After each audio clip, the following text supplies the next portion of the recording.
Okay, I guess we'll get started now.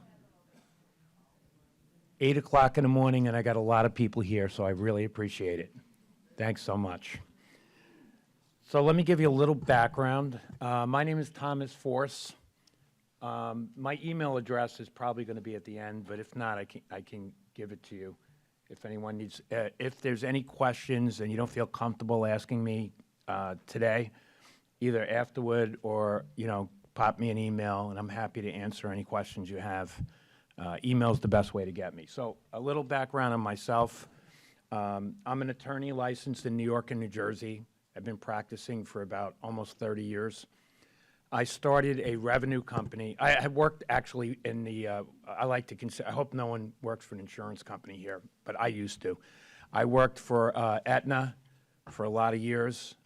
I was a general counsel for an insurance company, so I worked on the other side. And then when I took over about 20 years ago, I took over a large billing company as a CEO in New York. It was about 300 employees. And that's when I realized, wow, the insurance companies are completely messed up, but so are the providers. And then I realized why we all struggle so much in revenue cycle. It's just a quagmire. And with the volume and all the obstacles that the insurance companies put up in front of us on a daily basis, it's a very, very difficult job. So I started a company to do a revenue cycle about 15 years ago now in New York. It's called the Patriot Group. We're in New York. Patriot Group because I'm very patriotic. I was in the Marine Corps for 6 years. Hoorah. So shout out to you veterans out there if there's any. I also have a law firm, and that law firm focuses on audits. We represent practices that are in audits or have large refunds, and it's kind of in line with what I want to talk about. The hottest thing right now for the insurance companies to audit, because it's the easiest thing, is this stuff. Not billing patient cost share. Routine waiving of co-insurance deductibles and other things. I can tell you that the only reason why I mention this, I worked for also a downtown law firm. I've always fought against insurance companies. So I've been part of both sides. I also work with a law firm, and now I have a law firm. I've done it all in the last 30 years.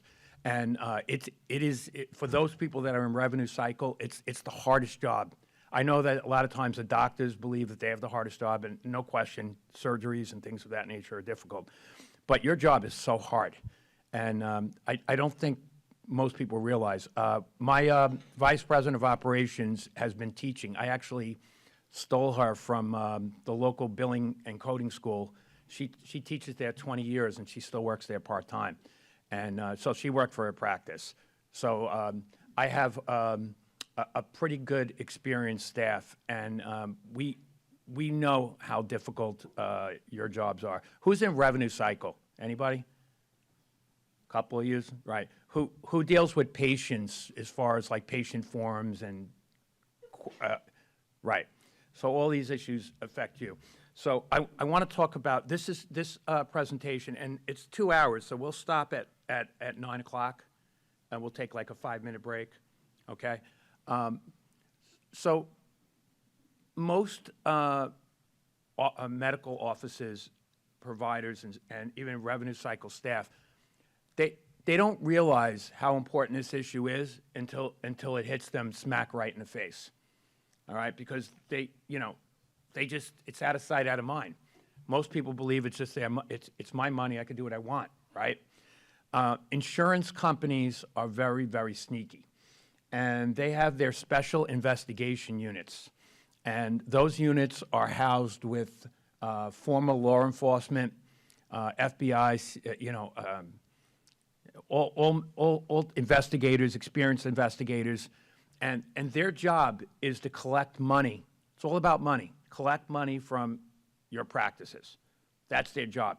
I read after COVID that Blue Cross Blue Shield made more money in their SIU audit and recovery department than their underwriting profit. It's disgusting, okay? This is all about money. And I can tell you that when one of these audits hits you, I deal with, my clients are all doctors, surgeons, right? Not just in your specialty, all specialties. When an audit hits you, it's a big audit. It's a scary thing, and I literally have doctors on the phone almost crying to me on the phone. You know, they're so afraid because one of the weapons that the insurance company has is fear. Okay, because why do these things come from a special investigation department? Does anyone know? Like when you get an audit. These audits are called fee forgiveness audits. That's what they're called, all right? So hopefully you'll never hear that term. But the audit basically is, we know that you've been routinely waiving your deductible and co-insurances for your patient. That's fraud. And not only are we not going to pay you, we want all the money we paid you over the last 7 years.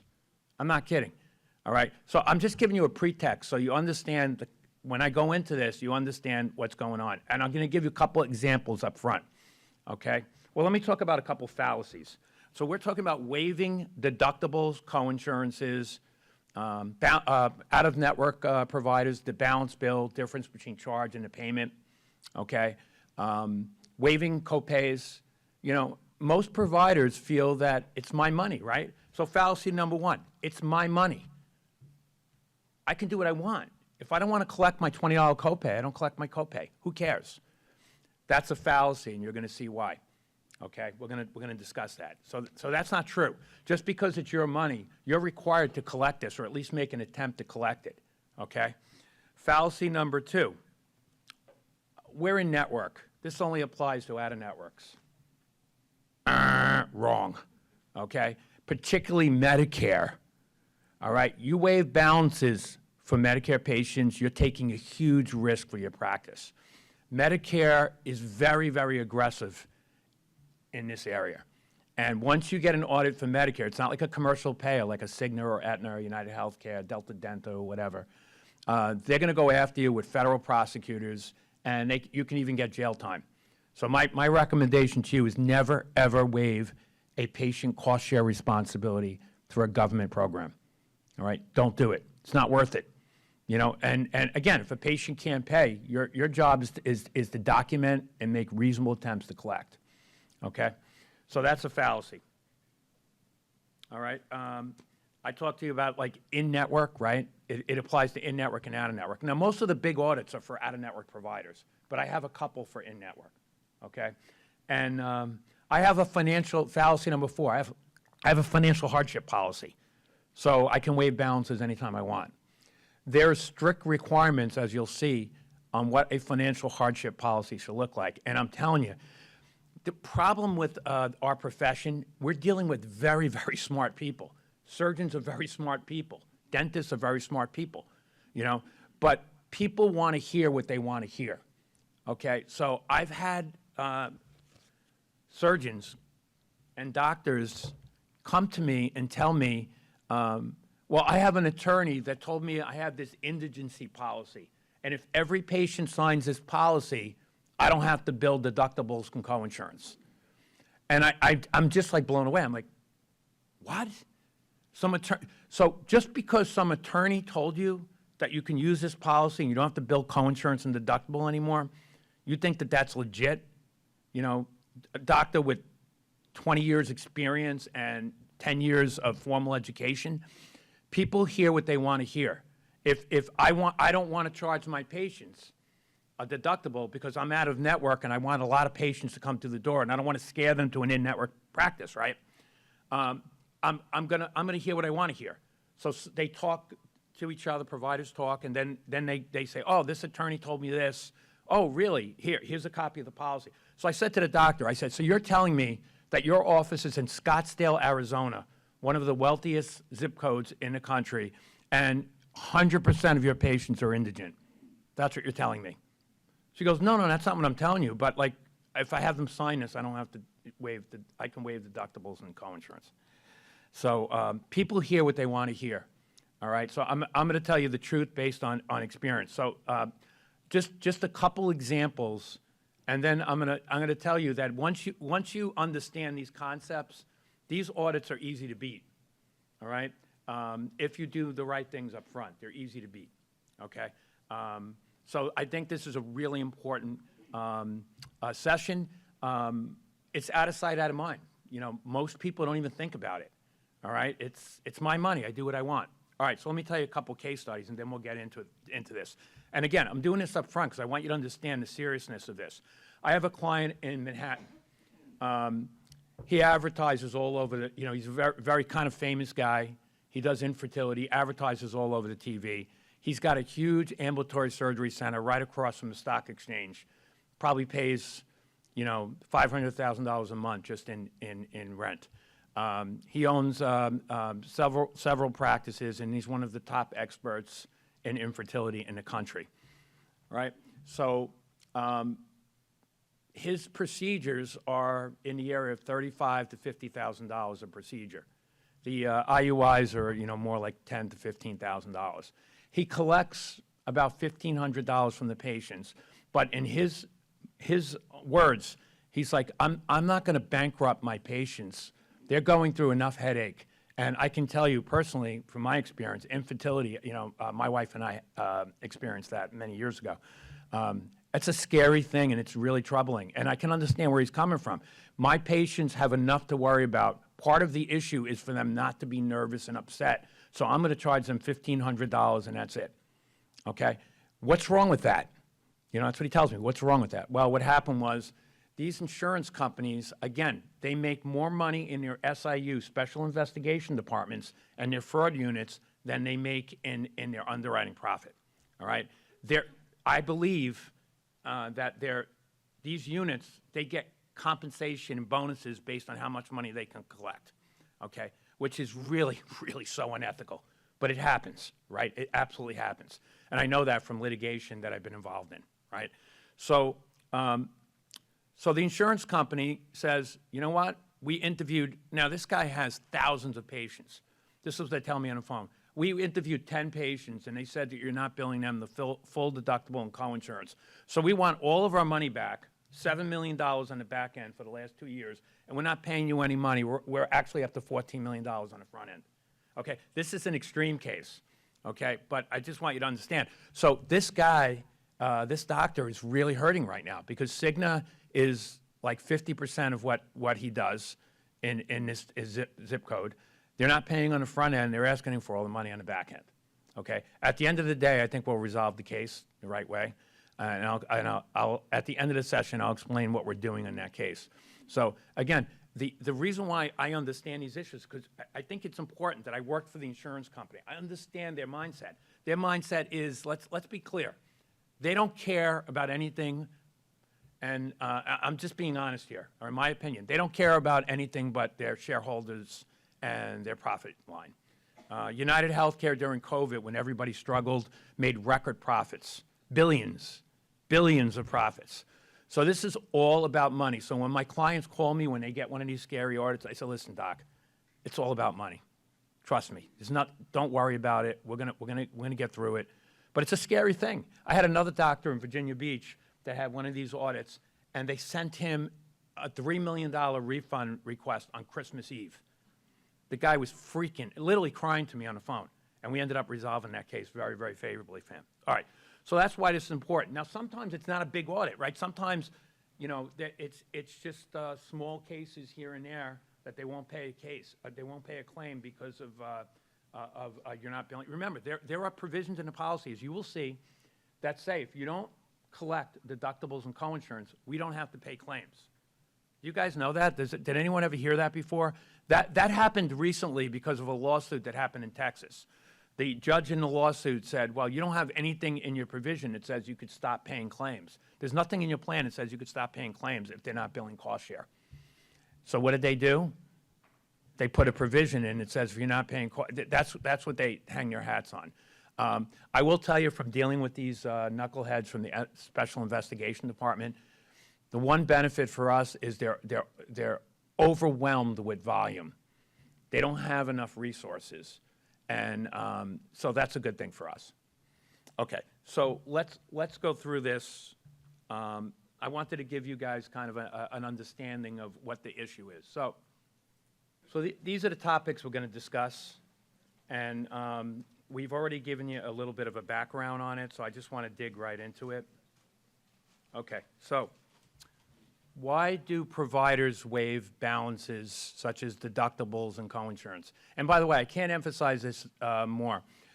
99% of those providers that I speak to, they don't understand these issues until it smacks them in the face. They don't think it's a big deal.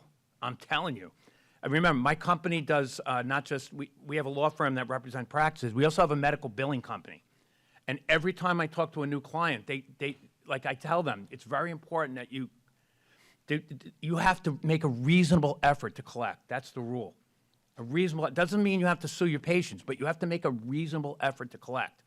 And even half of my clients, they don't collect it. I literally have to terminate clients. I don't have any clients that are not compliant. If they're not compliant, I got to get rid of them because it's gonna. If you don't follow these type of rules, eventually it's gonna blow up in your face. And I'm telling you, I have a client in Arizona right now that just on the phone with me yesterday was telling me that he's gonna just retire because he can't sell his practice because he's being. They talk to each other. So he was audited by Cigna, now he's audited by Aetna, and now Blue Cross yesterday gave him an audit, all on fee forgiveness. All right, he's going to close his practice. He can't even sell it anymore. You know, it's really a shame. So what happens is, particularly if you're out of network, and again, the fallacy. This applies if you're in network as well. But when patients can't, if you're out of network, a lot of out of network providers, particularly surgeons, and a lot of your specialty are in with the dental and out with the surgical side, right? So a lot of these clients, the patients, they want to go to an in-network provider because the cost share will be lower, right? They want to go to an in-network provider. So the surgeon gets into the thought process that, all right, we're just going to collect whatever the insurance collects. We're not, we don't want you to go to that in-network doctor. I'm the doctor you want. I don't want you to go to that in-network doctor. But the patient says, yeah, but my cost share is going to be $50 over there. For you, it's $3,000. What does the medical provider say? Don't worry about it. We're not going to put you in collections. Don't worry about it. So that's a basic reason why this happens, okay? And it also happens in network as well. Particularly, and I'm telling you, with government plans, don't waive balances. It's a nightmare if you get in one of those audits because that's federal. They have federal prosecutors and federal laws. Okay, so we talked about it. Whose money anyhow? All right. So to answer your question, I think the doctor, you had a question, right? So this is the way the insurance companies break it down, right? You'll say, well, it's my money. Why do they have deductibles and coinsurances, right? Why do insurance companies have this? Overutilization, to limit overutilization. That's why they're enforcing it. Now, they're really enforcing this for money. All right, because it's a scam. They want to collect money from you. They pay your claims, and now they want all the money back, and they don't want to pay it going forward. This is an easy way for them to have a legitimate reason. They can tell the Department of Insurance, well, the doctor's committing fraud, not billing cost share, all right? But to limit over-utilization. If you did not have co-pays, deductibles, and co-insurances, some patients will go every day. They'll go see you every day.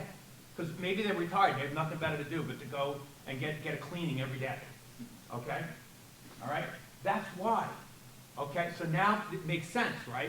They're going to hold you as an out-of-network provider or an in-network to billing the cost share because they know that if you're not billing and collecting that cost share, that they're going to have to pay more and more and more and more claims, all right? So that makes sense. But again, it's all about money because these departments are set up to basically be profit centers. How much money can I bring in by screwing the doctors? How much money can I bring in? And then I'll get bonuses as a result. It's really disgusting. So anyhow, so that's that point. Okay, so why do you care? Why do you care? All right, this is why you care. Okay, and by the way, when we're done, I'm going to show you. I'm going to give you some tips on how to avoid this. Okay, I'm going to give you some tips what you could say to a patient and what you shouldn't say. So when you're dealing with the Medicare and other government programs, you're dealing with the False Claim Act and the federal anti-kickback statute. All you gotta do is Google these statutes, and you see that, that medical providers go to jail over these statutes every day. In fact, this last year was record recoveries on the government side. This is big business, folks. They don't care about your practice. This is big business for the government, and on the other side, for commercial insurance, every federal law that the federal government can use on Medicare, Medicaid, like you mentioned, there are state laws that mimic those.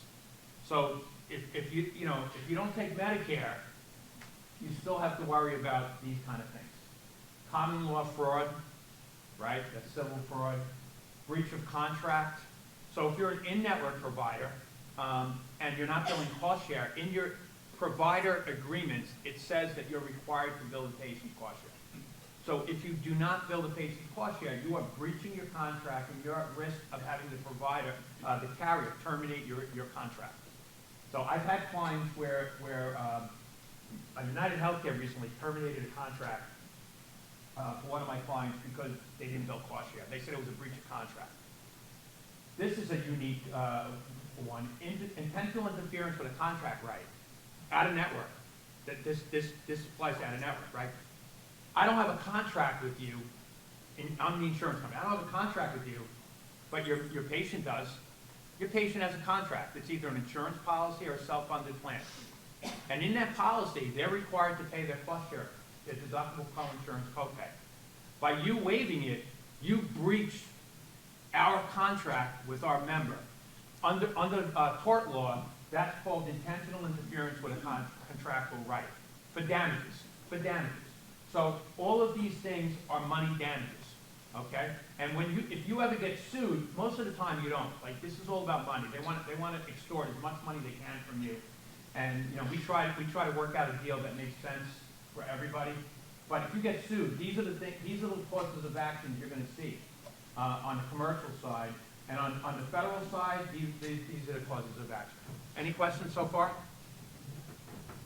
Does everybody understand the concept so far of why this is important? Okay? And I hope when you came in here, this was out of sight, out of mind. But now you can help your practices understand these issues so that you can take corrective actions and make sure if you ever get one of these audits, it's not going to be a big deal. Okay? So let's move on.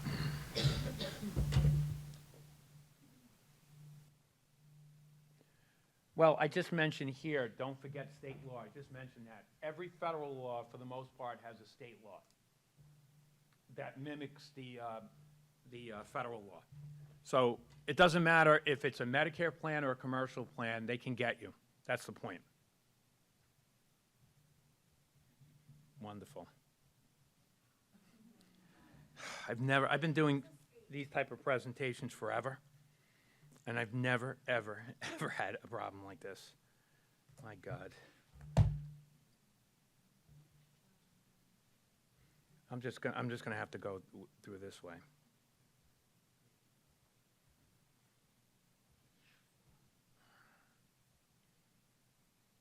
Okay. So with this slide, I'm saying challenges and risks of waiving patient cost share. I think we've covered that pretty extensively, but insurers have recently filed numerous counterclaims. Now, this usually comes out on a counterclaim. So what do I mean by that? Okay. A medical provider doesn't know why their surgical claims are not being paid, and they hire a lawyer that goes after the insurance company, say, hey, you owe me $1 million, you haven't paid my claims. Unbeknownst to the provider, they're in a fee forgiveness audit, all right? They file a lawsuit against the insurance carrier. Carrier countersues for insurance fraud based on fee forgiveness. That's how it always happens, okay? So when I work with litigation firms, I don't do litigation anymore, but I can tell you that almost always when a client comes to me and said they want to sue the insurance company, I tell them you better have clean hands. And I talk about these issues. Are you billing for deductibles and coinsurance? Can you prove you're billing for deductibles and coinsurance? Are you routinely waiving balances? So the rule is The insurance, I can tell you, the insurance companies are out of their mind with some of their rules. Like in that case I told you in Manhattan, they told me on the phone, once your patient pays the bill and you show me the patient paid the bill, then we'll pay you. I'm like, are you insane? I said, the patient's gonna pay a $35,000 bill times 4. They said, yeah, when the patient pays, then what, you know, they do whatever they wanna do. They have no basis for doing what they do, but they do it. And they have all the power and all the money, okay? So it usually comes up in sort of a counterclaim, all right? Again, they maintain its misrepresentation. They argue that the health plans require a patient to pay their cost share, and it's tantamount to insurance fraud, certainly intentional interference with a business contract. Okay, so if you're dealing with Medicare and government claims, these are the things, these are the statutes that are scary, all right? So the False Claim Act is exactly what you would think. You cannot submit a government claim that's not accurate, that's false. Because even if any of you people have billing companies, I own a billing company, right? So if any of you have billing companies, a lot of providers think they're insulated because they have a billing company. Wrong. You are not insulated because you are the third-party billing company. Because you are representing, as the practice, you are the licensee, not the billing company. You're representing that claim is accurate. Give you a really ridiculous example of this. I have a client in New York, and she's a wonderful, wonderful person. Calls me up and says, the FBI is at my office. They have machine guns. They're raiding me like they did it like a Mar-a-Lago, and they're taking all of my computers and my boxes away. And this is you met this surgeon, nicest woman I ever met in my life. She wouldn't kill a fly. She's such a sweet person. She was like freaking out. So I said, all right, come to my office, let me find out. So I called the FBI investigator, and they don't like to give information. I find out it had to do with her billing. So and I can mention his name, because if you look him up, you'll see. There's a guy named Matt James who was representing practices that were out of network all across the United States. And what he would do is he would call the insurance companies and pretend to be a patient. And he would pretend to say, hey, the practice is going after me. I'm going to have to mortgage my house. I'm going to be bankrupt. Cry on the phone, this and that. You have to pay the claim. Apparently, he made hundreds of millions of dollars. How I found out is about this guy, even before this, I had a client in California who told me he was getting 100% of charges paid on certain surgeries. And I said, dude, I've been doing this for like 35 years. Not happening. I said, the smell test, guys. You know, again, people hear what they want to hear, all right? So I found out, I knew there was something wrong. So what this guy did, where he made a mistake, is he pretended to be like an NBA guy and like a celebrity, and he did the same thing, and he was eventually caught, and he's in jail now, and his restitution is almost $500 million. That's how much the fraud hit. Now, this doctor, again, I said, did you know that this guy was doing this? She clearly didn't know. But I said, let me look at your EOBs. She was making 75% of charges for the primary surgery and like 50% of charges for the assistant surgery for like 3 years. She made millions. So I said, didn't you think this was a little strange? And when her response was that I thought he was just really good at his job. Okay? People hear what they want to hear, but your job is to be educated and make sure that your practice understands these issues. So yes, your biller can get you in trouble. Also, you should know that many states require medical billing companies that are billing patient cost share letters to be licensed as a collection agency, and none of them are. My company is, but none of them are. So there's a lot of federal laws that can get you in trouble. Now, the anti-kickback is basically offering a remuneration to induce services. So you say to yourself, well, the waiving patient cost share, that doesn't, the kickback statute, the False Claim Act may apply, but the kickback statute, all right, here's how this goes, all right? you're coming in, and I'm going to waive your $5,000 deductible so that you can come in. You waiving that $5,000 deductible is like writing a check for $5,000. Anti-kickback applies, definitely applies. So again, these statutes are scary relating to Medicare. I had a client in California that was not billing the 20%. Not billing the 20%. And she wasn't audited for that reason. She was audited for a different reason. But I told her, I said, are you insane? You have to bill it. Even if you don't collect it, bill it. Prove that you're billing it. AMA says 3 statements. Okay? But a lot of my clients, what they do is say, oh, I got to bill it? No, you have to bill it and make it a reasonable attempt to collect it. So what they do is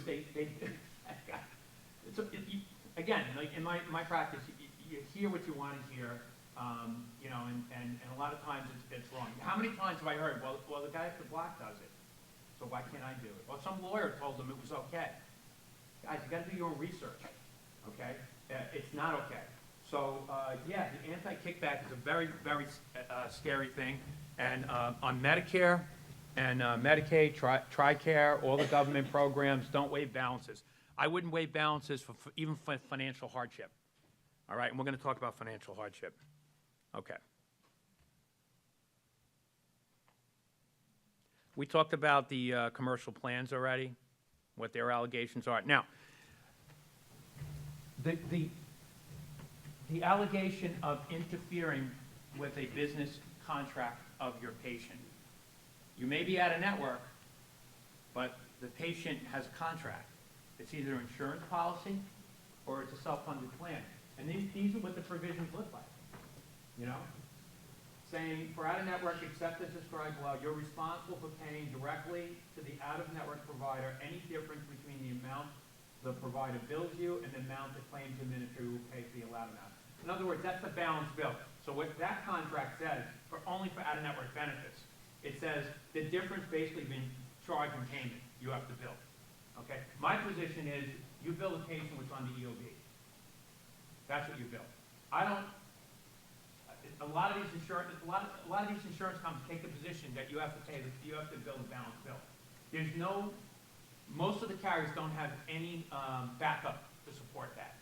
All right, I can go through that. I have that issue right now with Cigna and that guy in Manhattan. Cigna's saying, well, you have to bill the balance bill, and I'm like, your EOBs say that I only you know, if you want me to bill the balance bill amount, it should be on the EOB. If you're telling me I have to bill $20,000, but the EOB says $5,000, and I bill 20, what do you think is going to happen? What do you think the patient's going to do? They're going to think I committed insurance for it. So that's the argument, and I can tell you that there is very little in their plans. It basically says you may bill the balance, but you don't have to. You may bill. That's what it basically says on most of the plans. You may bill. So I say bill what's on the EOB. So there's also a provision in most plans that relates to in-network too, that the patient has to pay their in-network cost share. And then some of the provisions now say, Cigna has them now, that says that if you don't collect, not reasonably collect, if you don't collect the cost share, deductible, co-insurance, copay, balance bill amount, we don't have to pay your claim. All right, after that lawsuit in Texas, that's what a lot of the plans say right now. And remember, again, if you think this is all about money, this is a way that they figured out, the carriers have figured out, they can recoup money that they actually paid you and not pay claims going forward, even though they're collecting premiums. All right. One of the things you can do on these type of audits, what I'm doing is I'm reaching out to the patients, and you see, these insurance companies, they don't really care too much, honestly, about their patients or the practice, but they care about their real client is the employer that's sponsoring the plan. That's who they really care about. So a lot of times what I do is I tell the patients, contact your employer that sponsors the plan. Tell them that the insurance company, Delta Dental, is collecting premium for out-of-network coverage, and they're not paying your claim. Or they're collecting premium for in-network coverage, they're not paying your claim. This is wrongful, all right? So, you know, again, this is about awareness, and I'm going to show you at the end the way I think you guys should handle this, all right? So on litigation concerning fee forgiveness, the courts are inconsistent. There's cases on both sides. I will say that there is a definite trend to go against the providers. That's what I'm saying. All right, but the cases are a little inconsistent, and almost every one of the cases can be distinguishable. If you ever get into a fee forgiveness audit, you're going to hear about the Humble Hospital case. That's the thing they always talk about. Humble Hospital. It's a Texas case, right? Humble Hospital involved a ambulatory surgery center and a bunch of surgeons telling Aetna and Cigna that they were going to build the in-network cost share. They clearly fee forgave, and they told the insurance, they figured that if they tell the insurance company they're not committing fraud, okay? The provider, the ASC won, the provider won at the trial level. On appeal, they lost, all right? What happened was the facility went under. They didn't have any more money to pay the attorneys, and they bankrupted themselves. But if you really read that opinion, the appellate opinion, because I did, because all of the insurance companies, this is the case they talk about, humble. I read that. That case was supposed to go back down to the trial level, and the trial level destroyed the insurance company. So if that case had gone down to the trial level, the providers would have won. There's no question in my mind, and they wouldn't have that stupid case to talk about all the time, all right? And that's where the associations really missed the mark. I thought the AMA should have jumped in on that case, funded that litigation, and got precedent for all of you. AMA represents every medical practice, okay? That's what should have happened. So that case is clearly distinguishable, and I would never let any of these insurance companies discuss. When they discuss it, I rip them limb from limb. Most of these cases are distinguishable. Most of the cases where the providers have lost, there's some egregious conduct. All right, they're distinguishable, okay? But again, what do I want to accomplish here? Awareness. Understand, when you leave here, you'll understand the issue, why it's dangerous to waive deductibles and co-insurance and copay. And then you'll come up with a game plan. How do I avoid this? How do I avoid this to make sure that if I am audited, I'm not going to have a problem? Those are the two things I really want to accomplish, all right?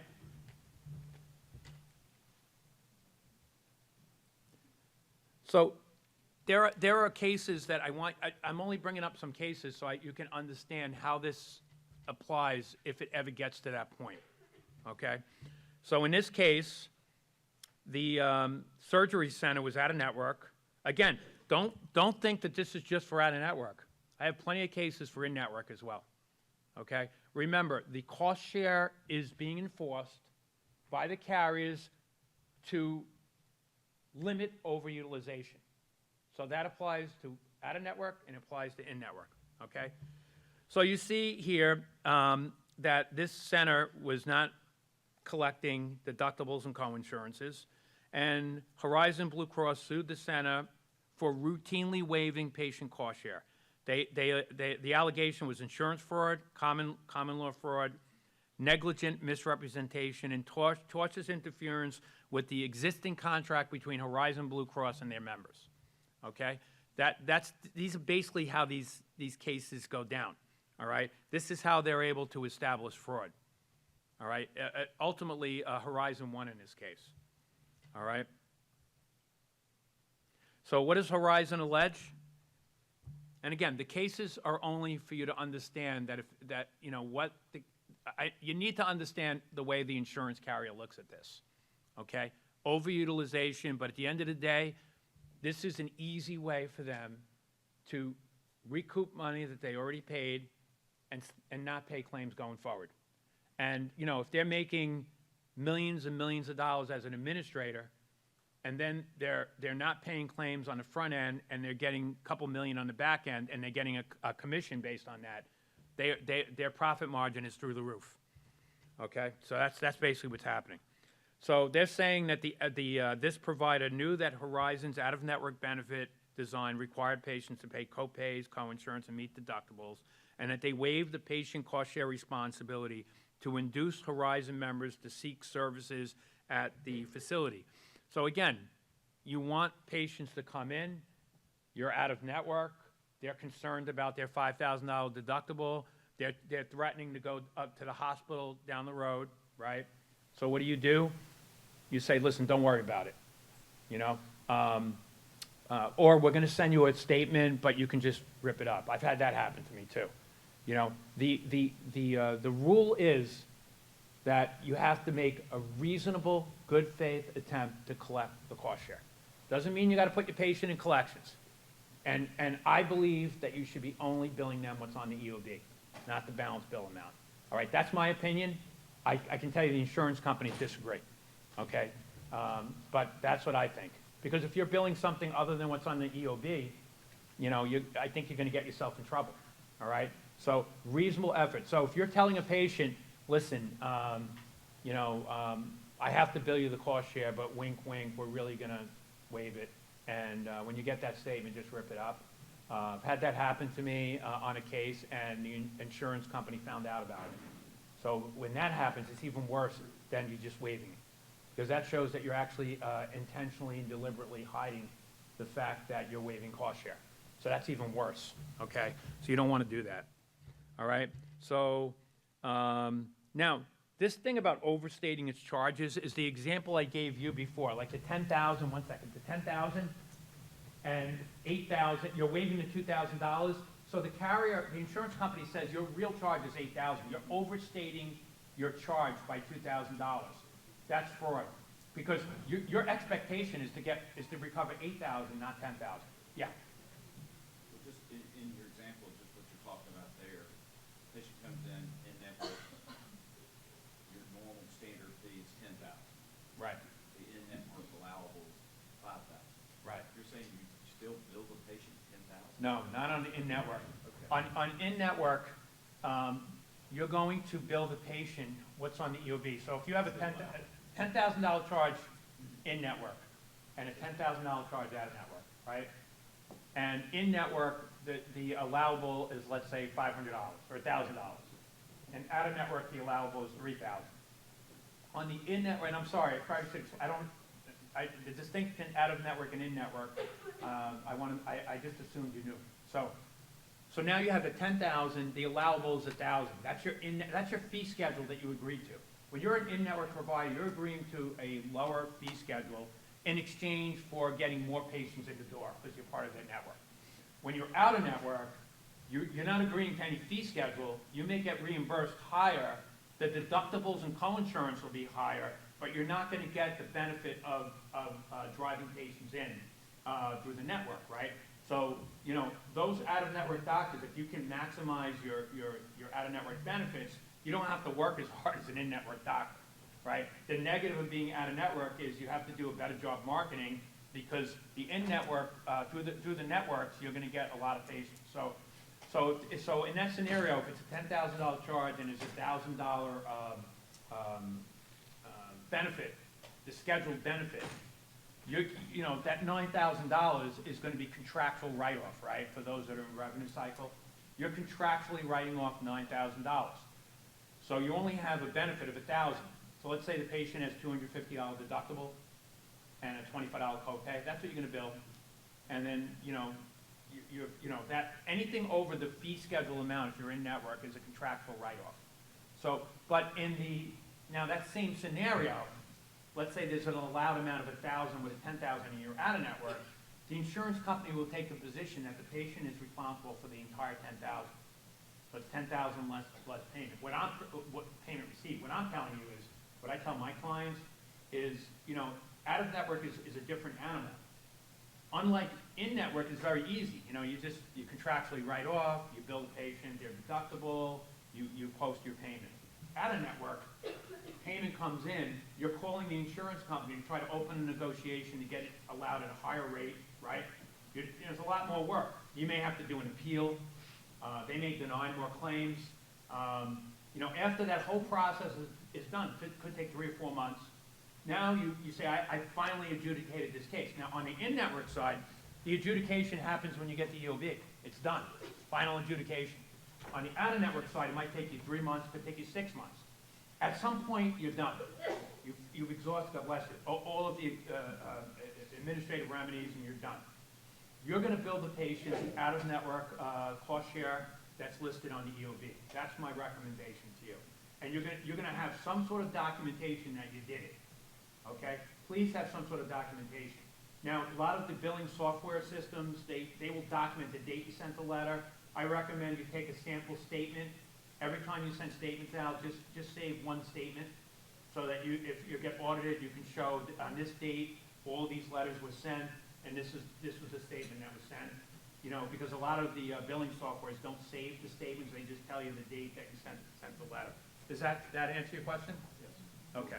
Speak to the end that you know, if an internet network provider does end up billing a patient above what the contractual, You get in trouble. that's the problem. Well, it's a contractual breach. Right. You lose your network status, and it's insurance fraud. So that's a whole different animal. And Some practices where they collect their fee, even though they're in network, and they get, and then. yeah, well, outpatients don't see here's the it. thing. Again, I have a client right now who's the same in network, but plastic surgery, and says, but I want to charge like a concierge fee for basically make-believe services, and I want to charge $5,000, and then I'm going to bill it out in network. No. The smell test, folks, all right? You're collecting an out-of-network cost share when you're an in-network doctor. That's a no-no, all right? So if you're going to do a separate thing like a concierge service, if you want to collect money, you're in-network and you want to collect money, my suggestion would be have a separate contract, and there better be legitimate services that you're providing that are legal, okay? And then you can do it. And that's what I told this doctor.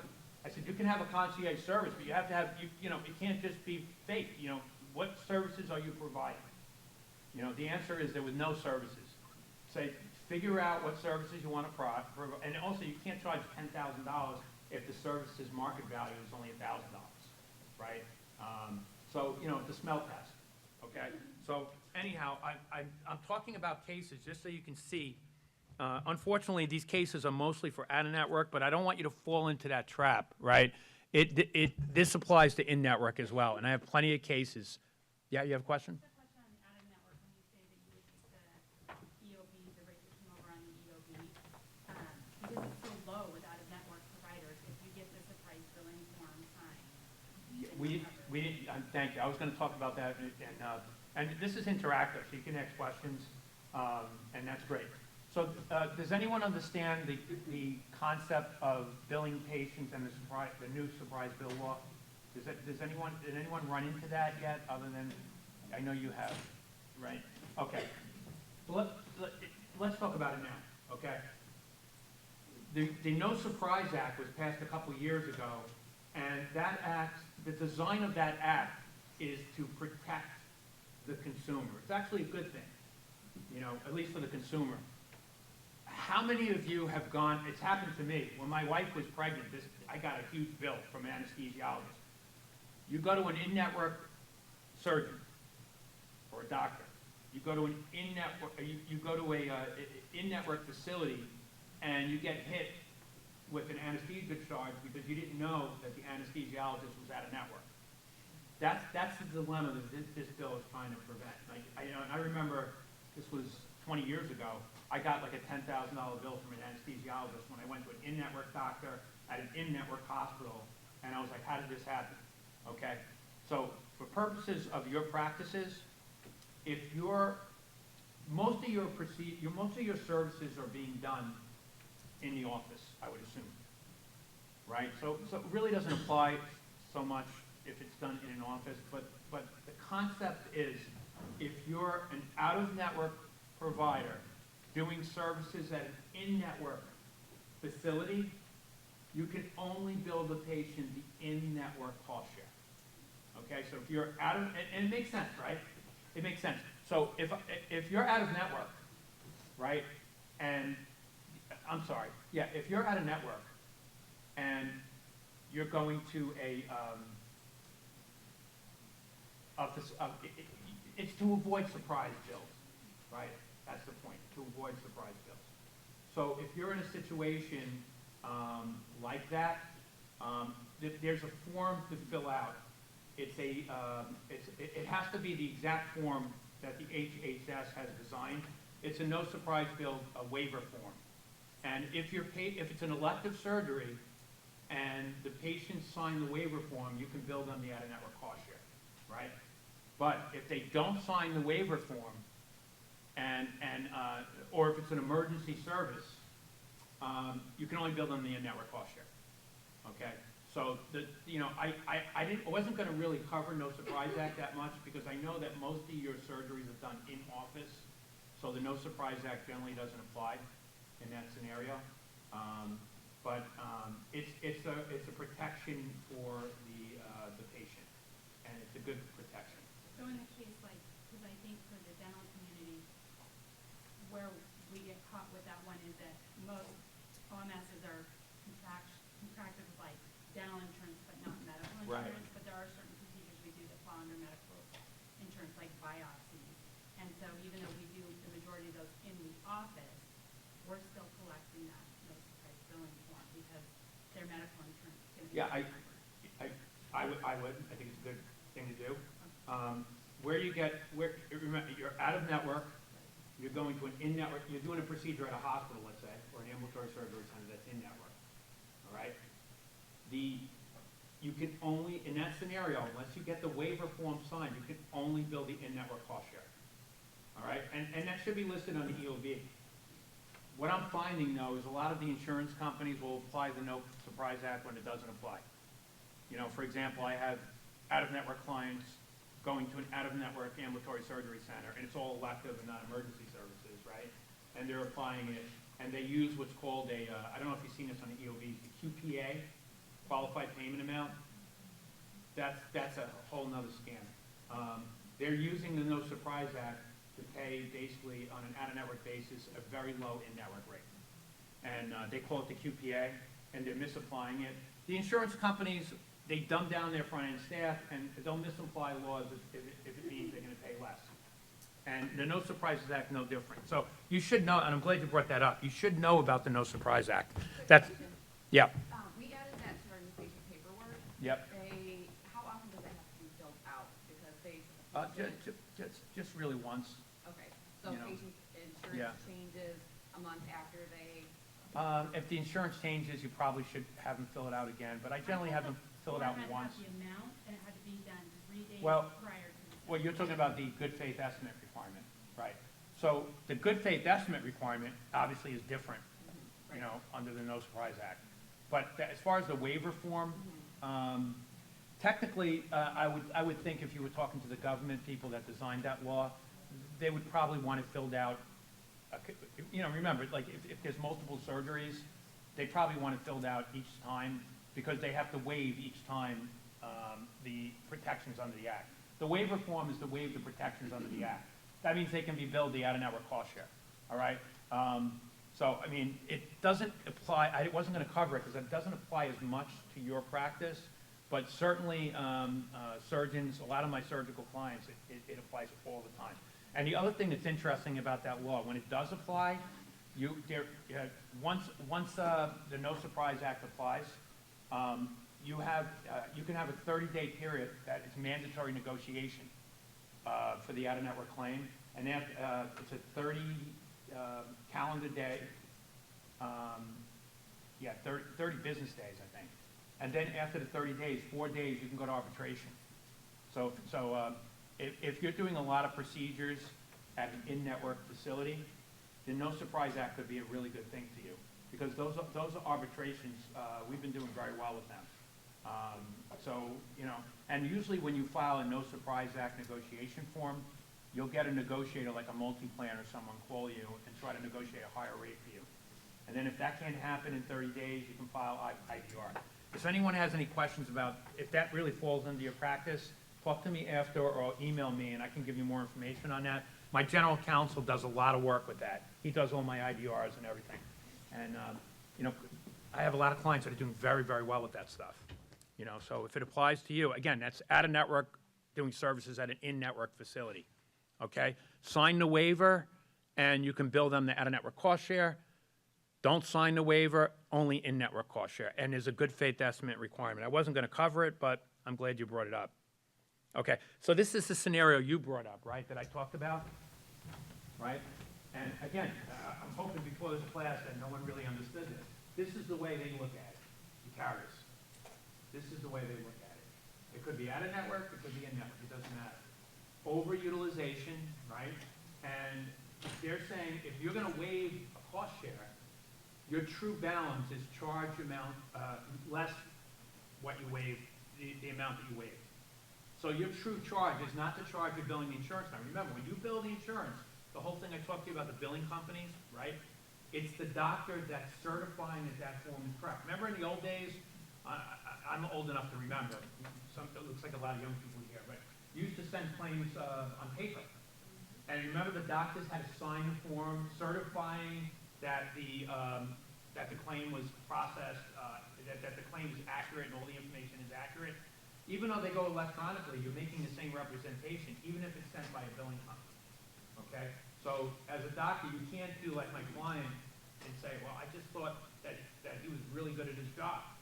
You know, it doesn't meet the smell test if you're getting 100% of your charges paid. That doesn't make any sense, all right? I would personally, I like to sleep at night. I would personally rather make less money and I could sleep really well at night than make a lot of money and have to look over my shoulders the rest of my life. I don't understand people that, like, I study these fraud cases. I get them to my inbox every day. And it blows my mind how greedy people are. And then you do really well for 10 years and then you're in jail for 20. Doesn't make any sense, so, in any event, that's just the way I am. So anyhow, this is the example that you had mentioned before. Now, I think it's important, I'm not going to go through all the cases. We have 45 minutes left. This is the way the federal government views cost share waiver, okay? And remember, the insurance companies take their cue from CMS and from HHS when it suits them. When it doesn't suit them, they don't take their cue. That's cynical me. Not a big fan of the insurance companies. Again, I worked for Aetna for many years, so I totally get it. But I'm telling you, it turned me off because it's the same reason why I don't practice law at hourly rates at big law firms. It turns me off when it's not about the results, it's more about making money. And that's kind of what, all of this is all about, making money. Now, on the Fed side, a lot of these federal prosecutors want to make a name for themselves so they can get promoted to better offices. And this is why they do a case, they do a press conference, how great their office is, that they got these doctors in jail. So what does the OIG say? About Medicare and Medicaid? It's important. It's an important control on what? Overutilization of items and services. Why do the insurance companies harp on this overutilization argument? Because the government, they get all of their cues from the government. So it's true, it's an important control on overutilization of items and services. If beneficiaries are required to pay for a portion of their care, they will be better healthcare consumers selecting items and services because they are medically necessary. And that's true, right? That makes sense, right? So they say, again, look at the word routine. This is, every settlement agreement I have discusses routine. Can you waive, I get this from a lot of medical providers. Can you waive deductibles and co-insurances sometimes? Of course you can. Financial hardship and other reasons. And it could be case by case. There could be professional courtesy. We'll go through that real quick, all right? Routine waiver. When the majority of the patients in your practice are getting their cost share waived, that's a problem, okay? So every settlement agreement I have with an insurance company says that action plans, you cannot routinely waive patient cost share. That's what they always say, routinely waive. Where do they get it? Again, the routine waiver of Medicare co-insurance and deductibles can violate federal anti-kickback statute. Remember I told you? It's like cutting a check to the patient. You don't have to pay your $5,000, come to me. That's a kickback, all right? They also use RICO. I mean, they use a lot of these laws that are not intended to be used for this purpose, but they use them in order to kind of make their net wider, okay? A separate statutory provision prohibits offering inducements, including cost share and this is right from the Office of Inspector General, including cost share waivers to a Medicare or Medicaid beneficiary that the offerer knows or should know are likely to influence the beneficiary selection of a particular provider, practitioner, or supplier. Okay? So, God bless you. There are exceptions, all right? One is financial hardship, all right? Let's talk about financial hardship. You cannot have like that client in Scottsdale who says, I have an indigency policy, everybody signs it, so I don't have to bill cost share. That doesn't make any sense, right? It doesn't make any sense. Legitimate financial hardship is a way, you can waive balances based on legitimate financial hardship. However, if you're in Scottsdale or Beverly Hills, or in New York City where I'm from, and you're 85% of your patients, I'm on Park Avenue in Manhattan, 85% get a waiver, that's not gonna meet the smell test, all right? You can't routinely waive. You can waive on a case-by-case basis. If you're gonna waive on financial hardship, I can tell you the insurance carriers and the government hates them. You gotta make sure you have a very, very good written policy that's objective and doesn't make waiver too easy. You know, like maybe you go 200% of the poverty level or something. It has to be in writing. Same thing goes with professional courtesy. You can waive, although the OIG says you shouldn't waive for professional courtesy. Industry standards. You know, if you have an employee and you waive the employee's spouse, fine, have a professional courtesy policy in writing, but limit it to certain situations. I've had people like, and it's that person's grandfather's uncle. No, it's not gonna work. You know, like, I do free services, legal services for my staff too. You know, but have it in writing. Financial hardship policy, have it in writing. Put it in writing, make sure it's very, very objective criteria, not so much subjective, okay? So they say financial hardship. As long as the waiver is not offered as part of an advertisement or solicitation. Advertising and solicitation, there are laws that you should know in your particular state as to advertising and solicitation. And there's certain things you can't do, like offer free services for the most part, and you can't offer inducements either. You know, you can't say, hey, come for a free office visit. All right, you know, I'm out of network and I'm not going to bill you insurance, or if I bill them, I'm going to waive your cost share. You know, so what the feds are saying is you can't do that, and most of the licensing rules also prohibit that as well.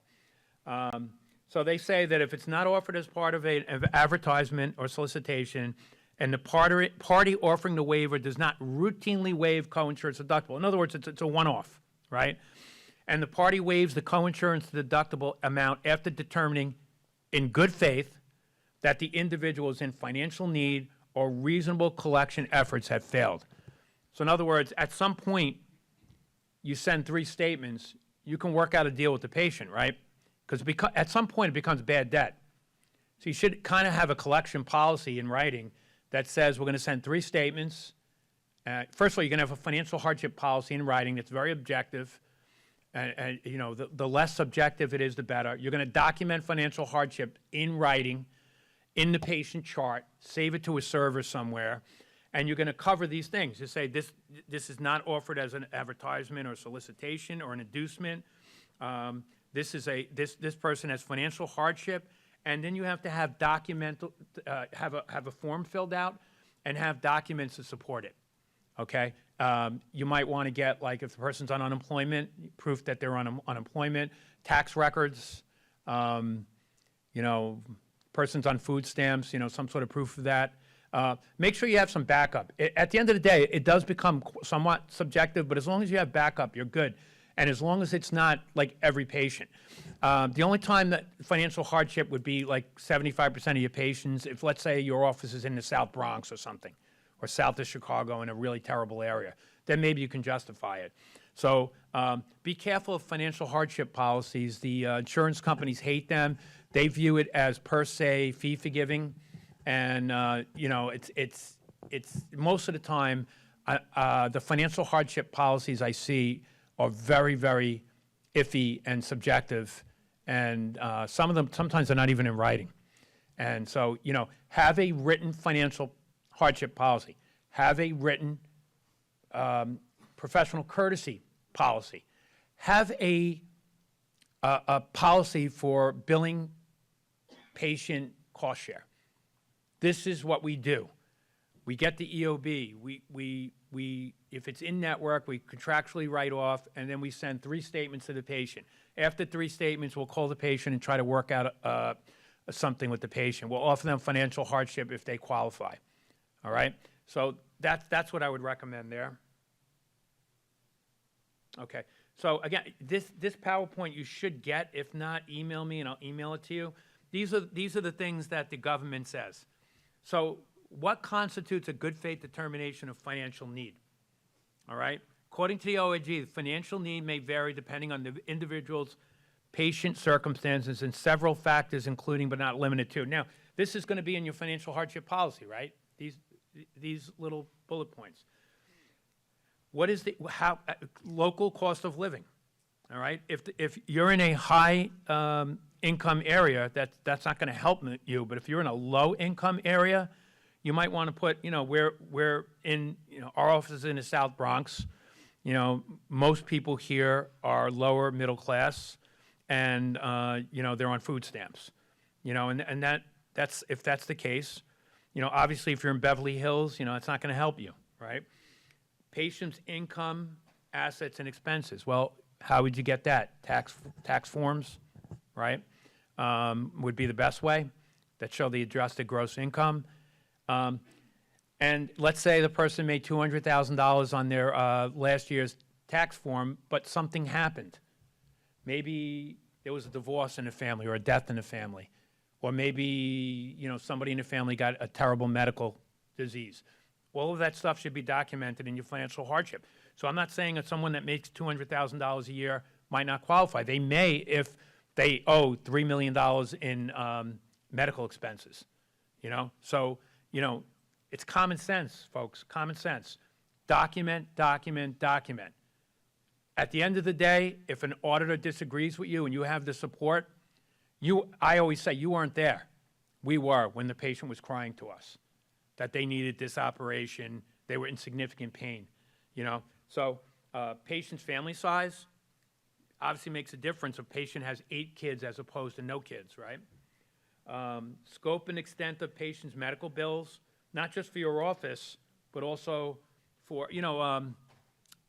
oral surgery is expensive, So you would indicate that that's a really expensive charge, has a high deductible, and the patient's going to need other type of expenses. I would put all of that in there. According to the OIG, and again, we take our cue from the government, right? So your policy should mirror this.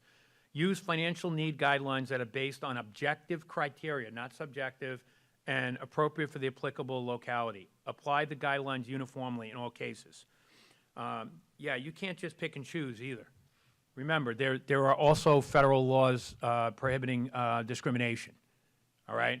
That policy should apply to everyone, whether you like it or not, okay? So if you're going to have a financial hardship policy, it needs to be applied when it works for you and when it doesn't work for you, okay? Regardless, you don't discriminate based on religion, race, whatever, gender, and make sure your staff understand that.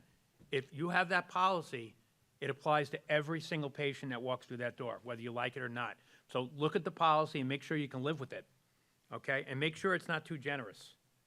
I had a client that I kind of gave a class to and sent me a policy for approval, and everybody that made a family over $200,000 got a 95% waiver.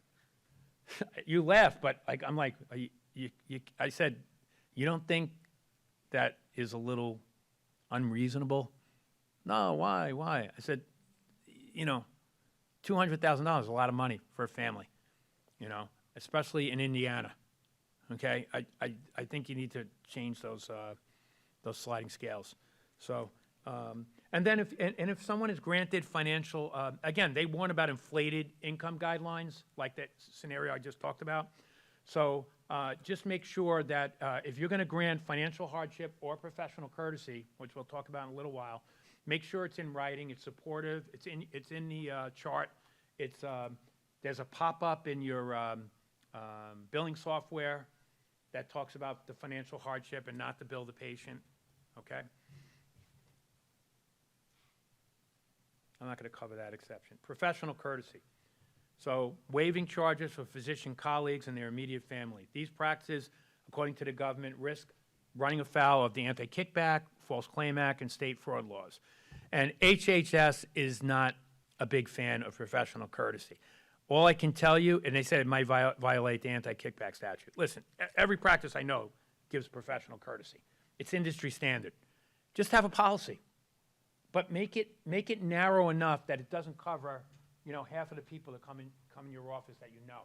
It can't just cover your best friend and everything. It should cover colleagues, right? You're not going to charge maybe, a colleague of yours or someone in your office, like your office manager, and maybe the office manager's husband or something. But it's got to be pretty narrow. It can't be like, grandparents and great aunts and things of that nature. It's common sense. Again, document, document, document. I get a lot of questions about prompt pay discounts. I don't like it. The courts don't like it. I think I included one case where the court agreed that a prompt pay discount is okay. If you're going to do prompt pay discounts, just keep in mind that the governments and the carriers don't like them. They can't be offered to induce patient referrals. That's like anything. You can't offer waiving balances for cost share as an inducement for any reason, okay? State law may prohibit discounting patient cost share. So you have to look at your state law. Idaho, for example, I never thought I would actually deal with this Idaho statute, and lo and behold, I just got a client in Idaho last week. So I'm like, oh, well, they have an anti-kickback statute that makes it unlawful to waive, rebate, all or part of the claimant's deductible or claim for health insurance. Now, I mentioned this to that Idaho doctor, and she was shocked, absolutely shocked. She goes, well, I don't want to bill patients. I said, well, I can only tell you what the law is, and I'm going to be billing patients. So if you don't want me to bill patients, I guess you got to get somebody else. Because I don't want to be in a situation, and neither do you, where, your job's to educate your practice about what the law is. You can't force someone to do the right thing, but, my feeling is that I'm not going to participate in a conspiracy that's going to be, in my opinion, against, anti-compliant. So anyhow, the point with prompt pay discounts, it's legal in some states. It's okay, but it can't be crazy, The amount of the discount can't be crazy. It has to be reasonable. It can't be that much. 10% maybe. You pay quickly, 10%, something like that. So this is a case, and I just wanted to talk about, what do we have, about a half hour? I want to talk about some of the things that we need to do. But this is a case that's interesting because this is a case where the insurance carrier had a provision that if you don't bill deductibles and co-insurance, we don't have to pay your claims. I mean, most people don't understand. Most practices don't understand that these carriers have these provisions now. If you're waiving balances, not only you're risking, certainly on government plans, you're risking significant problems. Don't ever do it for government payers, in my opinion. But they have these plans now, and they put these exclusions in there on purpose because they're money signs in their eyes. If we can prove, and it's not hard, even with an oral surgeon in your specialty, it's not hard to find a carrier to find that you're waiving balances on surgeries that are relatively high. Most out-of-network deductibles are $5,000, whereas in-network is less than $250. Most out-of-network co-insurances are 50%. So it's not hard for the insurance company to find examples of waiving cost share balances. So how do they do that? Well, here's the thing. And I can send you copies of them. They send questionnaires to your patients. That's for sure. I've seen them. They'll send a questionnaire and says, did the doctor bill you for your co-insurance and deductible and your copay? Did the doctor bill you? If the answer is no, boom, you're in a full-blown order. Even if it's premature for the doctor to bill, you don't have to bill right away, right? You have some states you have, like New York, you have 3 years to bill a patient.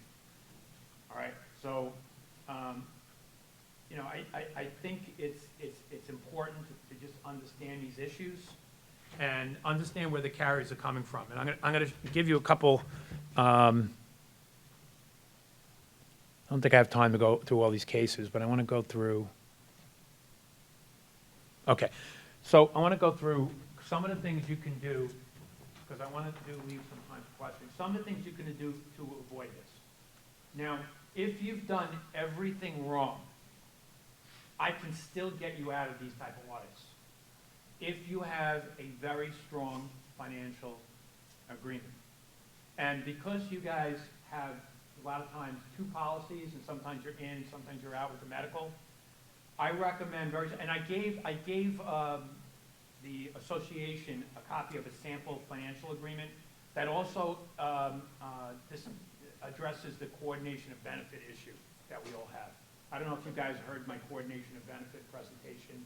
It was done last year on a podcast. So what you want to do is you want to have a strong financial agreement that says, I, the patient, understand that I am responsible for my ordinary co-insurance deductible, copay, and for non-covered services. Definitely put that in there, for non-covered services, all right? So you need to have a strong, and I would also recommend that you would put something in there about coordination of benefits. That's a real issue with your specialty. And it's mind-boggling because there's really no answer to that except getting both plans and comparing them, because they all have coordination of benefits. So I say, if there's a coordination of benefit issue, I put this in a financial policy, it is you, the patient, that's responsible to clear that issue up. You know, if this carrier is saying you're primary and this carrier is saying you're primary, we're secondary over them and we're secondary over them, you need to clear it up. If not, you're going to be responsible for the charge. Okay? So having a strong financial policy is your best get out of jail free. Now remember, there are no Surprise Act issues too. If you're at a network doing services in an in-network facility, think no Surprise Act. You may need to get a waiver filled out, okay? And you can only bill the patient the in-network cost share. Having a strong financial policy, how does that help you? Okay, so let me give you an example. 2 years ago, I had an orthopedic practice come to me, literally 20 partners, huge practice. And they came to me and they were actually soliciting quotes on ideas on how certain attorneys would handle a fee forgiveness audit. And, you know, the advantage I have is I work in the revenue cycle for years. If you're an attorney and you don't work, or a compliance person and you never worked in revenue cycle, you're really not going to understand these issues. So these attorneys were going in, we're going to fight the constitutionality of the audit. In fact, in that case, I did some research. It was already done and debunked. We're out of network. We don't need to respond. Okay, they're just going to start taking the money back. All right? If you get audited and you don't respond, I can't tell you how many people, like, I'm out of network. Why should I respond? 75% of the time, if you don't respond, it's like filing a lawsuit and you don't file an answer. If you don't file an answer, what happens in court? You get a default judgment against you. Once you get a default judgment, they can enforce the judgment and you lose without even being able to present a case. The same thing goes with a refund. You don't want to not respond. You want to respond, and you want to respond immediately, and you want to respond aggressively. Okay? You can fight almost all of these audits successfully. Not just fee forgiveness. Most of them are BS. It's all about money. So now this client, I said, listen, you may not want to hear this, but do you have a financial hardship? Do you have a financial policy? Yes, and I see it. It says they're responsible for deductibles, co-insurance, co-pays, and for non-covered services. I said, awesome. I can get you out of this. What do you suggest? We have to bill all of your patients the cost share. These doctors, it was like a table of 90, you want to be in a table with 90 doctors, with 20 doctors all at a table, fighting with each other, screaming and yelling, we can't do this, we're going to lose all of our patients, you know? So I said, listen, they're looking for $7.2 million. So either you cut them a check for $7.2 million, and everything they're suggesting, these other attorneys, is not going to work. I said, your best bet is to bill the patients. They're telling you, we're not paying because You didn't bill the patients. Well, they're gonna know if we bill the patients now, it's a result of the audit, right? So what? You have, in New York, for example, you have 3 years to bill a patient, right? And if you want to go after the patient, it'd be for breach of contract. If you have a financial agreement, it would be breach of contract under the written agreement. If no financial agreement, based on implied contract. New York used to be 6 years. Some states are 6 years, 4 years, 3 years. My first argument is, yeah, they didn't bill the cost year. So what? They're going to. We're well within the statute of limitation. That's argument number one. You don't have a financial agreement, strong financial agreement, you can't do that. Okay? Can't do that. So that's the first thing. So what I told these doctors, I said, listen, this is what we're going to do. I said, I strongly recommend, all right, they don't, at the end of this, I'll give you, I don't know why I don't have my telephone number here, but I'll give you my contact information if you want to write it down. So I got back to my office thinking that they weren't going my route. Then, you know, when I told them, I said, otherwise cut a check for $7.2 million, all of a sudden those 20 doctors were in agreement. They weren't arguing anymore. They were like, okay, tell me how we're going to do this. I says, all right, here's the problem with that. So strong financial agreement, what you tell your patients. That's the second recommendation I made. Strong financial agreement and what you tell your patients. Okay, what do you mean by that? You cannot tell patients that they're not responsible for their deductible co-insurance or their cost share. You cannot tell a patient that they're not responsible for their cost share. You cannot tell a patient that. If you tell a patient that, and you have a strong financial agreement, I will tell you you cannot bill the patient. It would be consumer fraud to bill the patient. So number two, strong financial agreement, have certain people that are friendly and nice, have kind of a script to talk to the patients, all right? You tell the patient, listen, you're gonna have a cost share, especially if you're at a network, you're gonna have a cost share responsibility. Here's your deductible, here's what hasn't been met, here's your co-insurance. What we're gonna do is we're gonna bill you once the claim is fully adjudicated. If it's at a network, we're gonna try to open a negotiation which would limit your cost share. We're gonna do everything we can to limit your cost share. And at the end of the day, we're gonna send 3 statements to you. We ask you that when you get a statement, either pay it or contact us. Don't fall off the grid. We're not going to put you in collections unless you steal a check. Sometimes out of network checks go to patients, right? Or if you fall off the grid and don't contact us. You know, a lot of my clients say that. Listen, I'm not into. I don't send. If you've never sent a patient to collections, tell the patient that. It's true. Listen, we've never sent a patient to collections before. Okay? I can't tell you you're not responsible for your cost share. You are responsible. I can tell you we will send 3 statements to you, and if you're having an issue paying, we have a financial hardship policy, and we'll work with you. But do not tell a patient that they're not responsible for the cost share. Please don't do that, because then everything I'm suggesting is not going to work. All right? Because I had a couple clients that had really good financial agreements, but they told the patient they're never going to be billed. So I said, you know, and that was after I responded. They said, yeah, I kind of told the patients they would never be billed. When patients started complaining. And I'm like, well, you know, we're going to have to settle with that now because there's nothing I can do. So have a kiosk person or someone talk to them about that's familiar and understands how to talk to the patient. And never tell them you're going to accept insurance as payment in full and they're not responsible for the cost share. You can tell them that you're compassionate, that you generally don't put patients in collections, you're not interested in ruining their credit or anything like that. Do what you have to do to get the patient in the door. If you're out of network and you do not lose any patients to an in-network doctor, you're probably not compliant, okay? Because it's impossible to have, I had a hip surgery a couple of years ago. There was no way I was going to an out-of-network doctor. I found an in-network doctor at Hospital of HHS in Manhattan to go. So you're going to lose some patients. That's you know, and the insurance companies, they will push disclosure on you, right? They push disclosure on you because they know that that's going to drive patients away. Because there's 2 things that the insurance companies want. They want to be able to recoup all the money they paid you and not pay future claims.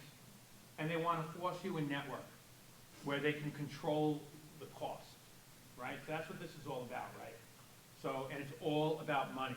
If you get an audit and you do those 2 things, I can probably get you out. Now, what happened with that practice I told you with the 20 doctors actually turned out to be a good thing. I told them, I said, listen, they never told patients that they wouldn't be responsible. They just didn't have this discussion, which was okay. I said, I'm going to prepare, not a statement, I'm going to prepare a letter explaining that when they came in, they signed a financial agreement. I'm going to provide a copy of the financial agreement. I'm going to get a copy of the EOB and tell them that you agreed to be responsible for your co-insurance and deductible. Here's the EOB, this is what you owe. All right? And you're going to send it on your letterhead, and you're going to make sure the call comes to people that know how to handle these. I trained them and I said, I would highly recommend you maybe call the patients first and let them know that they're going to get a statement and that this is an audit and not to worry. When you get the statement, contact us. I said, let's do like 25 a week. They had like 1,000 patients. We only got through about 100. I get a phone call, this was United Healthcare, from United Healthcare say, I'm going to solve your problem. I said, you're going to solve my problem?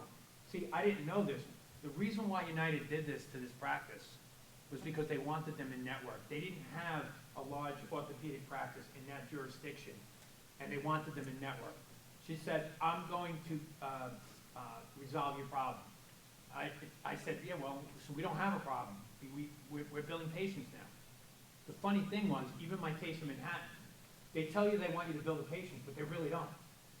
So when the patients start complaining, they call up and say, oh, the patients are all calling us now. Why are you billing the patients? I said, because you told us to bill the patients. You weren't going to pay the claim. It's such a scam. So they tell you they want you to bill the patients. They really don't. What they want is either money or they want to force you in network. That's what they really want.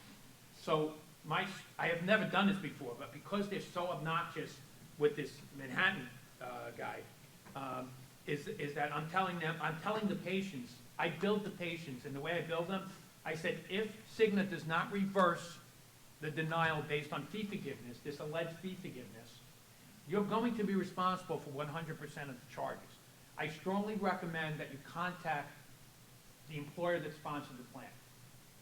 Boy, once I did that, all of a sudden, Cigna wants to come to the table, right?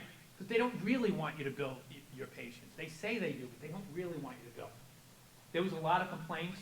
There was a complaint to one of their biggest clients, JPMorgan Chase, Goldman Sachs, and I got a couple patients that I got friendly with, and we're working individual cases. I actually got them to pay some of the cases, which is great because now it's an inconsistency. Why, you're saying you're not paying cases because of this, but you just paid 4 cases, all right? So, financial agreement, what you tell the patient. Financial hardship, make sure it's in writing, make sure it's objective, and you have supporting documents, and it's in a chart somewhere, signed off by the doctor or the office manager. Professional courtesy, have it in writing, same thing. Have your collection policy in writing. What you're going to do, and after 3 statements, you're going to call. You're going to deem it bad faith after 3 bad debt. After 3 statements, the office assumes it's bad debt, meaning I can send it to a collection agency if I want. At that point, we're going to call and try to work something out with the patient. Then I discount it and it's fine. Put all this stuff in writing. Have a good financial agreement. Talk to the patient, and make sure the patient has, is not told that they're not going to be billed. You never want to tell a patient that. All right. And if you get an audit for fee forgiveness, make sure these are the type of audits that you have to be careful. I recommend you contact somebody like me first. Don't just start sending records, okay? Because if you haven't sent cost share letters yet, I might say, hey, send the cost share letters now. And then the carrier will say, well, you're sending cost share letters because we're in audit. I'm like, yeah, so what? I have 3 years to send cost share letters out. Show me the time frame. Now, on the balance bill issue, this is interesting. I'm having a huge argument with Cigna on this issue, on the medical side. Cigna is telling us that we have to balance bill, difference between charge and payment.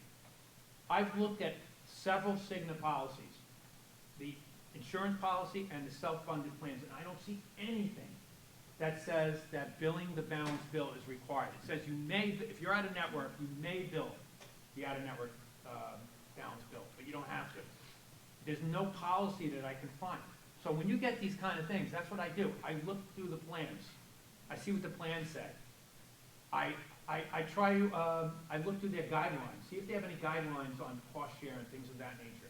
In this case, they have no guidelines. There's no timeline. So if you have a good financial agreement, you didn't tell the patient that you're gonna waive balances, you get an audit like this, bill the patients. If you weren't gonna bill the patient, have a program that says you're gonna bill the patients once a month, once every 3 months, just bill the patients. When you bill the patients, make sure that you can produce a report of what you billed them and at least one statement that you can produce to show that you actually sent the statement. You wanna prove that you're billing the statements. So that's important. And document everything you do, all right? And I do think that these type of the one thing I didn't tell you about that one client, I said not only did they resolve the issue on it was like over $2 million of damages. We settled at $200,000 over 24 months, interest-free. But the kicker was they gave my client an in-network agreement at a rate they could have never gotten on the street. That rate was worth millions to them. And so this was a home run for them. The audit actually was a good thing for them. And it's happened before. One of the things I'm trying to do on some of my big audits, I'm always trying to get my clients in network at an agreed rate. Because if I can get you in network at a rate you can't get on the street, and you're gonna make good money with it, I think that's the way to go. So I hope that prior to you coming in and now, you really understand these issues and that you're gonna take some action within your office to make sure that you're as audit-free as possible. Is there any questions so far? We got like 10 minutes left. Yes? So if we have these policies and they're all written and everything's good, and then inside the consult room, surgeon decides to say something completely different, how do we approach him, because it's his practice, and we're just trying to protect him, but he doesn't look at it that way, and he's like, there's more patients and this. Happens all the time. The only time a lot of providers really understand is when they're hit with a $1 million audit. Then all of a sudden they get it. Like I said, and I have doctors crying on the phone to me. They live in the high life, and now all of a sudden they're looking at a $3 million refund, which is going to bankrupt their practice. Having a policy that's not filed, it's better not to have the policy at all. All right. So there's very little you can do except have the doctor call me or look at this presentation, okay? Because I find that the way to get my clients compliant is to scare them a little bit. That's why I didn't really go through it, but I show a lot of the cases. Some of these cases are $150 million. Some of them result in jail time, But I will tell you that there's not very many fee forgiveness audits. If you do what I just said, that you can't get out of basically unscathed. The most aggressive medical provider I talk a lot about is Cigna. If you have Cigna, remember, they're sending questionnaires to your patients, all right? You might want to mention to a patient as well, I have my clients do it. Say, tell the patient that if they get anything from the insurance carrier to fill out and send back, including coordination of benefits, don't fill it out, bring it in, even if they tell you not to. Because when they send the letter on the questionnaire, believe it or not, they say, don't contact the doctor. Fill this out. Do not contact the doctor. Fill it out and send it in. So I tell them if you get something, most of the patients like their doctors, right? So just say, bring it into the office. We'll help you fill it out. Because if they answer those wrong, you're going to be in a full-scale audit, and now it's going to cost you a lot of money to get out of it. That's a dilemma that many people have. And unfortunately, I don't know how many doctors are actually in the room. These presentations mostly get revenue cycle and office staff. They don't get a lot of doctors. And it's the doctors in Arizona 5 years ago, 7 years ago now, there was a billing company there telling every doctor that you don't have to bill patient cost share.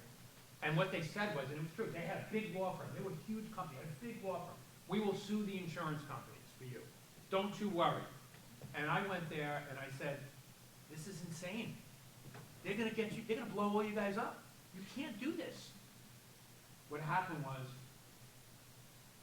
now fast forward 7 years later, all of those providers got blown up. That's why I have a lot of business in Arizona now.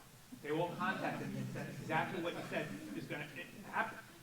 So what happened was, they sued Aetna and Cigna. And what happened? Does anyone remember what Aetna and Cigna does when they get a lawsuit? They countersue for fee forgiveness. the lawsuit against Aetna and Cigna failed, but it was dismissed, but the countersuit lived on. And that billing company closed shop and moved to Texas, because they don't care. They're like, I don't have a license, what do I care? They closed shop, they moved to Texas, all the providers were sued by Aetna and Cigna, and a lot of them went under because they couldn't afford it. Remember, United Healthcare made billions of dollars during COVID. They have the money, so, if you're gonna sue them, you better make sure that you have the clean hands. And I'm not, there are times that you wanna sue them, all right? I'm not saying that, but, my job is to resolve the audit without litigation. I've only had one case that I haven't been able to resolve. By the way, just on audits relating not to this, most of the other audits that I see are basically documentation audits. So, you have to make sure you document. And a really good practice, if you have certain procedures you do and you have certain carriers, let's say three insurers are basically the primary insurers for your practice, pull the guidelines for those procedures, all right? You can just Google them, TMJ, whatever. Pull the guideline, look at the guideline. The guideline will give you bullet points on medical necessity. And the best thing you can do for your doctor is pull the guidelines for the major carriers for the procedure as a project, maybe do one a week or one every 2 weeks, and explain to the doctor, highlight this stuff, medical necessity needs to be in your medical records. All right? So if you take the three guidelines for the three top carriers, for the top procedures that you do, highlight the medical necessity, and if you put all of those in your medical records, you're going to be covered most of the time, because it's really the major carriers that, it's the major 3 or 4 carriers that everybody follows. So, and also Medicare. They don't have a guideline, you would pull an LCD from Medicare. I'm telling you, I do that all the time. And the other thing I highly recommend, this is for the revenue cycle people, right? That could really help the practice. Look at denials as a good thing. It's not about the case in question. Use your denials to make sure that denial doesn't happen again. I can't tell you how many times, I don't know anyone that does this. It's mind-boggling. You get a denial for a certain carrier for a procedure you do all the time, for medical necessity or documents don't support, pull the guideline, look at the guideline, find out why, and if your medical records support, great. But if they don't support, figure out, if I got this claim next week, how can I make the records better so I don't get this kind of a denial? Or if I get the denial, I can get it paid. You have to do that. And if the documents don't support, you may need to get a medical necessity letter from the doctor. But doing medical necessity letters blindly makes no sense. And I see it all the time. The doctors say, oh, this is medically necessary. Clearly, a person was obese and needed this. No. Look at the guideline. The guideline will tell you why it's not medically necessary. If you want to have a procedure medically necessary for Blue Cross, you need, but they basically outline for you. They even tell you the diagnosis codes and CPT codes that you can use. So that's just my suggestion. I do a lot of revenue, I do a lot of AIDS work, and I can tell you they make the same mistakes over and over again. Learn from the denials. If you don't learn from the denials, you get the same denial over and over again, what's the point? Learn from them. Aetna, for example, is not paying anymore this year anesthesia for my clients that do anesthesia. They're saying it's inclusive to the injection procedure that they do, right? It's very common. I'm sure you have issues like that too, all right? So my client has a choice to make. Either I make those patients self-pay, or we fight Aetna, because Aetna doesn't have, lo and behold, they don't have a policy that says that. They don't have a policy that says that their anesthesia is bundled with the medical procedure. So I told them, if you want to fight it, I'll fight it. I said, or just realize that, every patient that comes in is going to be self-pay. Charge them a self-pay amount. All right, if you're doing revenue and you're not educating the doctors this way, you're failing them. All right, so now they know, okay, Aetna, I got to make a decision. We're not going to bill Aetna anymore. We're going to charge $500. And that's just my section. I see it all the time. Audits relating to documentation, records don't support, medical necessity are those are the biggest ones. And they're all related to documentation. All right? So document. The other thing I recommend also, if you're at a network and you're getting low payments, put times on the op report. How long did that procedure take you? And discuss the complexities. why that procedure was so complex. Because it's amazing to me. I have a client that creates ears. She's amazing. She does these children. She makes ears look like my ear. Amazing. Two surgeries, 26 hours, right? And the surgery takes like 13 hours. And she'll get reimbursed $3,000. And if you figure it out by hour, like sometimes I'm so obnoxious in my appeals, I say, you know, I could get like 2 lattes and a burger at McDonald's for what you paid for an hour for that surgery. And I literally put that in my appeal. And I'm like, this is outrageous. And you gotta remember that and it's hard to believe, the insurers have a statutory responsibility to act in good faith. Statutory. There's something called the implied duty of good faith that's in Unfair Claim Settlement Practices Act. It's in every state. They also have to, there's a prompt payment law in every state where they have to pay claims or deny them within 30 days. Only applies to fully insured plans, insurance policies. But then there's a whole bunch of laws, ERISA, for self-funded plans. That's plans that are sponsored by employers are mostly not covered by insurance departments. They're covered by ERISA. But there's a whole bunch of laws there as well. They have to respond within a certain time. They have to give you backup and supporting documents. And the same thing goes with the audits. You know, they're telling me, you know, what are the guidelines what guidelines do you have that I have to balance bill patients? What guidelines do you have that I have to bill patients in a certain time period? You know, that I can't bill them 3 months later. I mean, what I'm telling you is they're understaffed and overworked. They can't do what you can do. Just be smart with these audits and fight back. Now, one last thing on refunds. You may get a refund for $10. I can tell you, we do billing as well.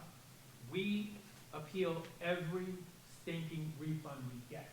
Every one. And I'll tell you why. And I usually send attorney letters on them. And I'll send a 7-page appeal on a $10 refund. I believe when you don't appeal refunds, you get like on a sucker list. I've seen it. And then, right, some of you take your $10, the next one's $100, the next one's $1,000. Before you know, you're in a full-blown audit for $1 million. It blows my mind how hospitals don't appeal their refunds. Like, I talk to hospital CEOs, they just let them take the money back. So what happens is, if you don't appeal a refund, they'll just take the money back whether you're in or out, and you'll get a negative EOB. Don't let that happen, even if it's a 1-page appeal. Find out why they're taking the money back and appeal it. If you don't have time, just appeal it. You're going to appeal their collection agent, and you're going to appeal the appeals department as well.